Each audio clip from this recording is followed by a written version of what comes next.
Hi everyone! So today I'm tasting the Grignolino d'Asti from Cadeglione. This is a really interesting grape variety. Grignolino is an indigenous grape and it's typical from the zone of Monferrato. As you can see, the color is beautiful, very light, but don't be fooled by the color. It doesn't mean that the wine is light. On the palate, the wine is very complex. You get a note of spiciness.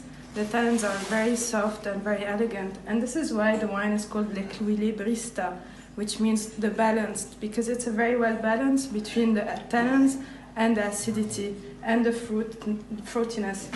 Hi guys, we talk today about the Altalanga from Cadeglione Winery.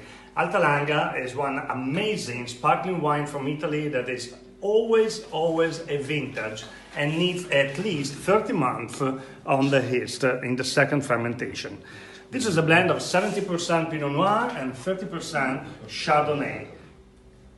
Well, you can smell the yeast with a lot of white flower like jasmine and elderberry flower, and a lot of fruit, especially orange fruit, skin of orange skin, and tangerine. Wow, the mouth is very round and so fresh, and definitely very salty. So it could be amazing with raw fish, grilled fish, and for sure also the oyster.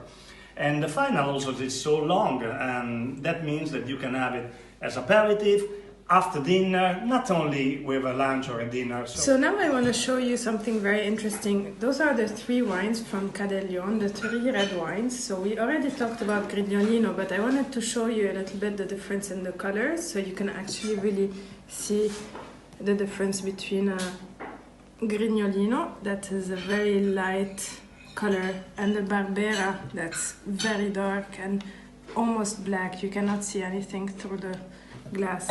So that's the Grignolino. Another very interesting wine is the Cadeglione, which is a little bit the signature of the vineyard, the winery. It's a blend of Rouquet and Pinot Noir, Pinot Nero.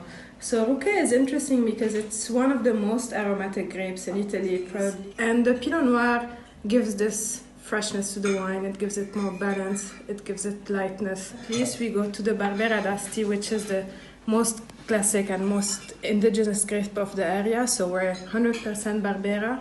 This it ages in barrels, so you get a little bit more softness of the acidity, a nice round balance for the Barbera. Cheers. We are tasting the new vintage 2020 of Sauvignon. It's from tank, so it's not filtered, and it smells a lot of fruit. I think would be a great vintage 2020. Yeah, a lot of banana, peach vanilla, and it's rich in acidity. So that means it could be also very long store in the cave.